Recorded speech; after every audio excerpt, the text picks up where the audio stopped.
I'd like to start today with a scripture that our beloved Marty Olson helped me find. She's such a Bible scholar. And I encourage you all to go read the whole thing because it's Mary.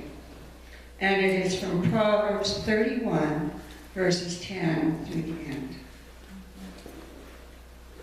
A good wife who can find? She is far more precious than jewels.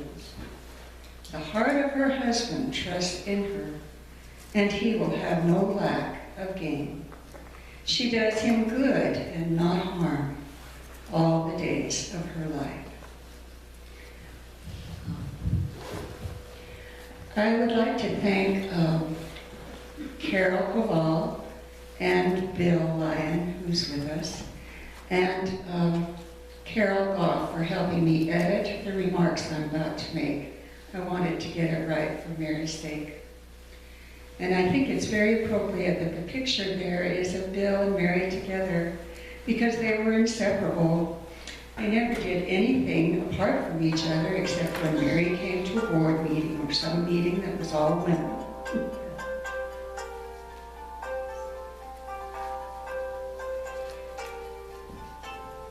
Mary Catherine Lyon, born November 30th, 1943, died December 30th, 2015. Today we honor the memory, the character, and the many contributions of Mary Lyon to her God, her family, to UMW, her church, and to her many, many friends.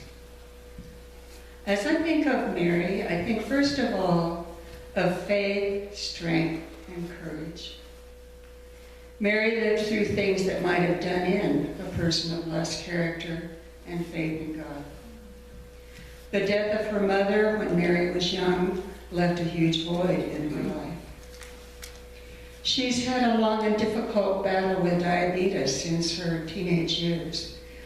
That led to dialysis, and then 8 years ago in November, the miracle of a gift of a kidney gave her renewed energy and hope. Support was shown for her through Valley Drug by the sale of purple bandanas, her favorite color, which were worn by her friends in church and the community. And I wore purple today in Mary's memory. However, the immunosuppressive drugs took their toll, and Mary lived through many infections. She contracted non-Hodgkin's lymphoma and waged a courageous fight, losing her hair and her energy to chemo. Her spine was also gradually deteriorating, and she dealt with a great deal of pain, followed by 4 surgeries. Through it all, Mary's faith in God was rock solid, and she always answered inquiries about her health with a smile and "I'm fine." After a good Christmas visit with her son Mark, Mary entered St. Patrick's Hospital in extreme pain from pancreatic cancer in its final stages. The end came too fast for Bill and Mark and the many friends who came to her bedside to say goodbye. She died peacefully at 5:30 p.m. on December 30th with a lovely new prayer shawl given by the Lutheran ladies over her, a handkerchief angel on her heart given by Benita, and her faithful and loving husband Bill at her side. Next, I think about Mary being a dedicated and excellent bookkeeper and servant. She served as UMW treasurer for 2 decades. We couldn't get the exact number, but imagine. As Genesis House bookkeeper and board of directors member for over 14 years. And as American Legion treasurer for as long as I can remember, said Sharon Wheeler, who I consulted. She prepared our UMW handbook every year, and that's an exacting and time-sensitive job. Our UMW unit honored her with a recognition pin for her faithful service. She and Bill were very active in the Stevensville Museum and the Stevensville Civic Club. And if you don't know it, Bill and his friend repaired the Stevensville Museum and made it ready for use, as they did with Genesis House's foundation. So this was a team effort. For all these organizations, she helped with fundraising and served as cashier at their events and was deeply involved in their projects. She was always the voice of calm reason and wisdom in any discussion. She gave unselfishly of her time and talents to UMCOR and UMW mission projects, and was among the first to arrive, and she didn't leave till the money was counted and practically the books balanced.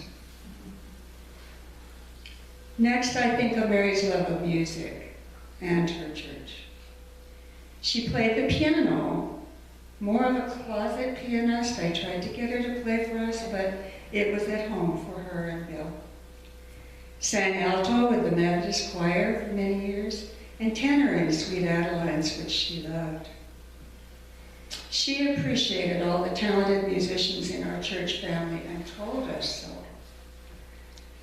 She looked forward to Advent and Christmas and Easter and the blessing of the animals, to which she and Bill always brought one of their darling West Highland Terriers. She was in all things a faithful Christian. When the church offered a secretary administrative assistant's position, she stepped effortlessly into that job for many years and helped train new people in that position or step in as a volunteer after she quit. Always she was the epitome of grace, tact, and efficiency. I never heard Mary say a bad word about anyone. Mary exhibited great grace and humility. She did not like to be the center of attention and deferred to others when she was praised or thanked.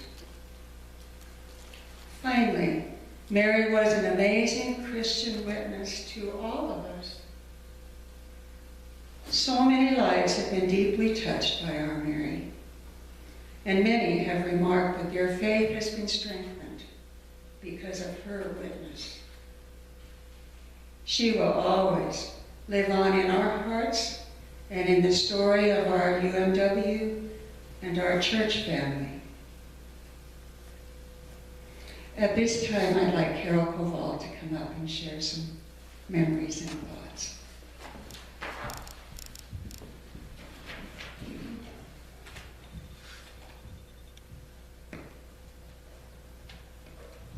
Thank you, Hazel. When we moved here in 1994, we moved right next door to Bill and Mary Lyon, and they were the first Stevensvillians that we got to meet. They graciously came over across the fence as we were unloading things to be sure that we were welcomed into the neighborhood, and we stayed hard, fast friends from then on. In fact, Bill and my husband are very close hunting partners and have been for over 20 years. After I had been here for a while, I asked Mary if she had a church of her own, and she said no, but she would like to do some church shopping. And I said, well, I'm attending the Nazarene Church in Victor. If you'd like to go with me, I like that church. So she came along, and a few days later I asked her what she thought about the Nazarene Church and did she want to come back. And she said, well, I want to church shop a little more because I'd like to try the Stevensville United Methodist Church because they have a choir and I really want to sing. So I said, okay, I'll go with you.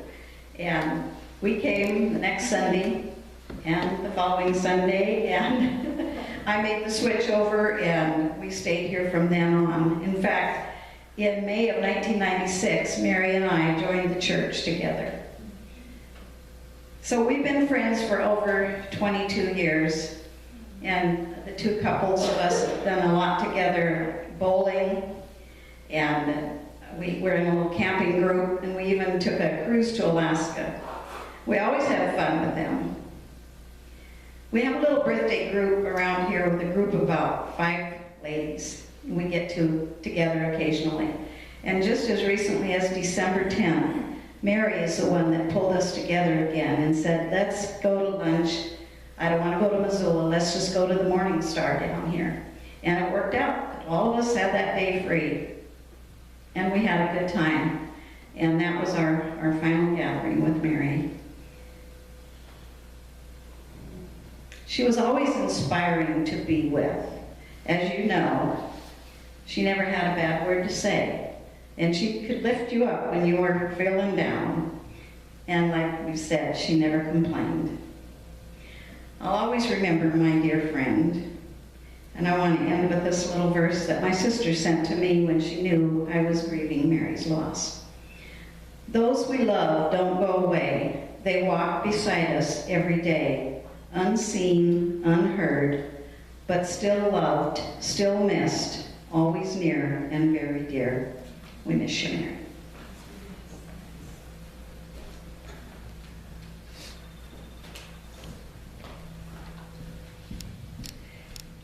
I'm going to insert here a letter that Pastor Charles just handed me that is from Mary's son, Mark.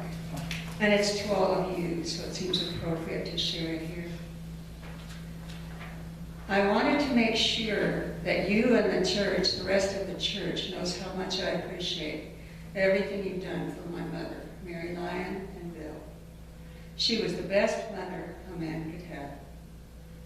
I told Mom that I'd moved to Montana so I could be closer to her and all the good people I've met in Stevensville. I love that town, and I'm still wanting to spend the rest of my life there. Sadly, I didn't get there soon enough.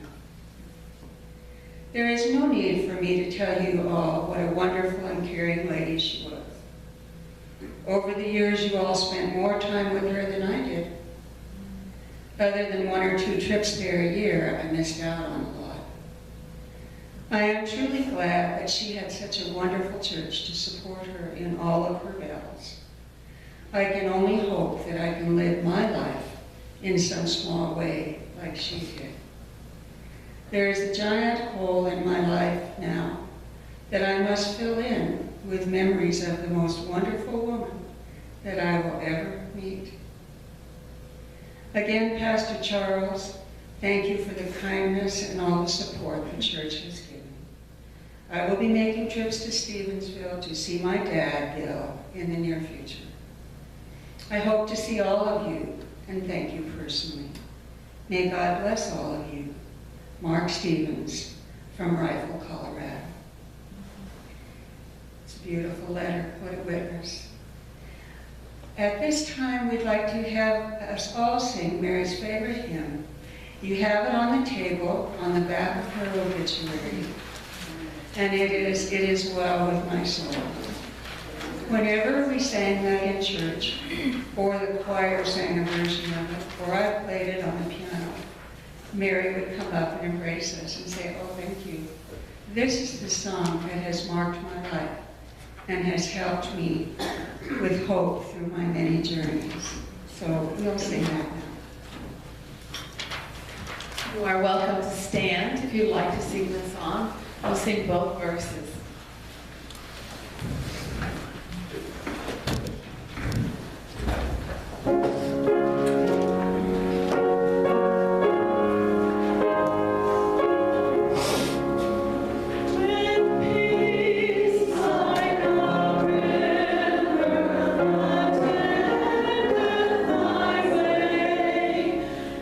Sorrows like sea billows roll.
read her poem, and it is our closing prayer.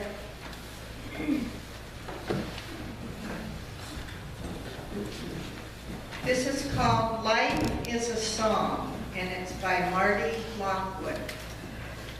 A life is like a song we write in our own tone and key. Each life we touch reflects a note that forms the melody. We choose the theme and chords of the song to bear our name, and each will have a special sound. No two can be the same. So when someone we love departs, in memory we find, their song plays on